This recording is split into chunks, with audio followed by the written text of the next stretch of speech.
നമസ്കാരം. 400 കോടി ബഡ്ജറ്റിൽ ശങ്കർ സംവിധാനം ചെയ്ത് രാം ചരൺ നായകനായിട്ടെത്തിയ ഏറ്റവും പുതിയ സിനിമയാണ് ഗെയിം ചേഞ്ചർ. ഒരു ഒന്നാം തരം ഊളപ്പടം.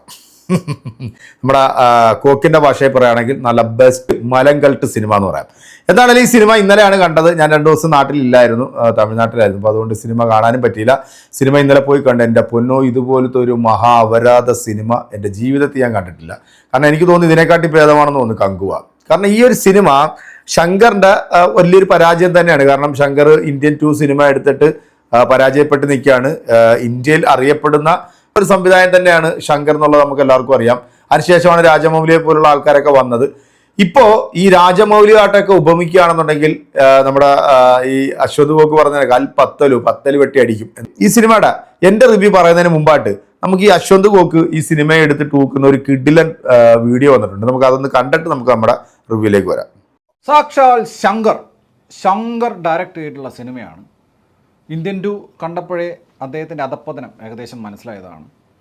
ഇതുകൂടെ കണ്ടതോടുകൂടി ഒന്നേ പറയാനുള്ളൂ, ഇനി രാജമൗലിയുമായിട്ട് ഉറക്കിൽ പോലും ആരെങ്കിലും ശങ്കറിനെ കമ്പയർ ചെയ്തിട്ടുണ്ടെങ്കിൽ പത്തല് വെട്ടി അടിക്കും കട്ടായം.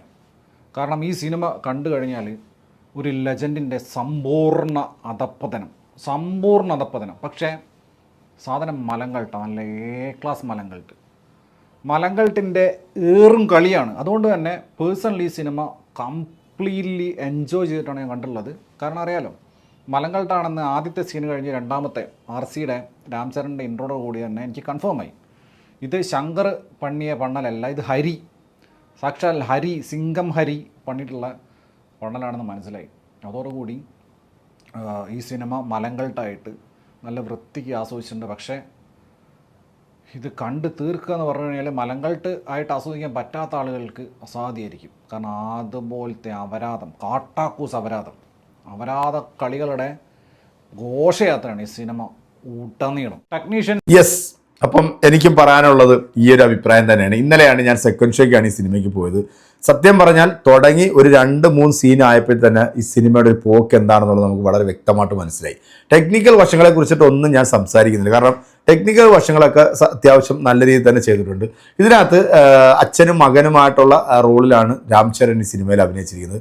അച്ഛന് സംസാരശേഷി എന്ന് പറഞ്ഞാൽ ഈ വിക്ക് വരുന്ന ഒരു മഹാബോറെന്ന് പറഞ്ഞാൽ 6 ബോറ് പെർഫോമൻസാണ് ഈ സിനിമയിൽ ഉടനീളം രാം ചരൺ തന്നെ കാഴ്ചവെച്ചിരിക്കുന്നത്. പിന്നെ ഒരു വൾഗർ നായിക, അങ്ങനെ എടുത്തു പറയേണ്ട ചില കോമഡി, ഇപ്പം സുനിൽ, അങ്ങനെ കുറച്ച് ആൾക്കാരൊക്കെ ഉണ്ട് വൾഗർ കോമഡി. സത്യം പറഞ്ഞാൽ ഒരു സമ്പൂർണ്ണ പരാജയമായിട്ടുള്ള ഈ ഒരു സിനിമ ഒരു ഒന്നാന്തരം മലങ്കൾട്ട് എന്ന് തന്നെ പറയാം. കാരണം ഈ 400 കോടിയൊക്കെ മുടക്കിയിട്ട് ഇത്തരത്തിലുള്ള മലങ്കൾട്ടൊക്കെ പിടിച്ചു വെക്കുന്നതിൻ്റെയൊക്കെ തലയ്ക്കകത്ത് എന്താണ് എന്ന് നമുക്ക് മനസ്സിലായിരുന്നു. ഇപ്പം സിനിമയിൽ ജില്ലാ കളക്ടറിൻ്റെ വേഷത്തിലാണ് രാം ചരൺ എത്തുന്നത്. അച്ഛൻ ഞാൻ നേരത്തെ പറഞ്ഞ പോലെ ഒരു വിക്കനായിട്ടൊരു അച്ഛൻ, നാട്ടുംപുറത്തുകാരനായിട്ടൊരു അച്ഛൻ. അദ്ദേഹം ആ നാട്ടിലെ ജനങ്ങളെ വലിയ രീതിയിൽ സ്നേഹിക്കുന്ന ഒരാൾ, കൂടെ നിൽക്കുന്ന ആൾക്കാർ ചതിക്കുന്നു. ഇതൊക്കെ ക്ലീശേ നമ്മൾ കണ്ടുപോയിട്ടുള്ള എല്ലാ സംഭവങ്ങളും ഈ സിനിമയിൽ കാണിക്കുന്നു. അനാവശ്യമായിട്ട് കുറേ പാട്ടുകൾ കുത്തി നിരക്കുന്നു, പിന്നീട് കുറേ ഫൈറ്റ്, ഒരു രക്ഷയില്ല. സത്യത്തിൽ 2-2.25 മണിക്കൂർ ഞാൻ ഈ സിനിമ കണ്ട് തീർത്തു എന്ന് വേണം ഞാൻ പറയാം. കാരണം എന്തെങ്കിലും കണ്ടാലല്ലേ നമുക്ക് സിനിമയെ കുറിച്ചിട്ട് എന്തെങ്കിലും പറയാനായിട്ട് പറ്റത്തുള്ളൂ. അതുകൊണ്ട് തന്നെ ശങ്കർ എന്ന് പറയുന്ന സംവിധായകൻ ഇനി സിനിമ ചെയ്യരുത് എന്ന് മാത്രമാണ് എൻ്റെ ഒരു വിനീതമായിട്ടുള്ള അഭിപ്രായം. കാരണം ഇനി അദ്ദേഹത്തിന് ഇപ്പോഴത്തെ ഒരു തലമുറ അല്ലെങ്കിൽ ഈ ഒരു ന്യൂ ജനറേഷൻ്റെ ആ ഒരു രീതിയിലൊരു സിനിമ എടുക്കാൻ ഇദ്ദേഹത്തെ കൊണ്ട് സാധിക്കത്തില്ല എന്നുള്ളത് 100% തെളിയിച്ചിട്ടുള്ള ഒരു ഒന്നാന്തരം മലങ്കൾട്ട് സിനിമ തന്നെയാണ് രാം ചരൻ്റെ ഏറ്റവും പുതിയ സിനിമ ആയിട്ടുള്ള ഗെയിം ചേഞ്ചർ എന്ന് പറയുന്ന ഈ ഒരു സിനിമ. സത്യത്തിൽ സിനിമയ്ക്കകത്ത് പോസിറ്റീവായിട്ട് പറയാനായിട്ട് ഒന്നുമില്ല എന്നുള്ള, കുറേ കാശ് വാരി മുടക്കിയിട്ടുണ്ട് പാട്ടിന് വേണ്ടി. അല്ലാതെ ഈ സിനിമയ്ക്കകത്ത് ഒരു ഉണ്ടയും ഇല്ല, ഒരു തേങ്ങയും ഇല്ല എന്ന് തന്നെ പറയാം. എന്തായാലും ഒരു പക്കാ അപരാധം തന്നെയാണ് ഈ സിനിമ എന്ന് പറയാതിരിക്കാൻ നിവൃത്തിയില്ല.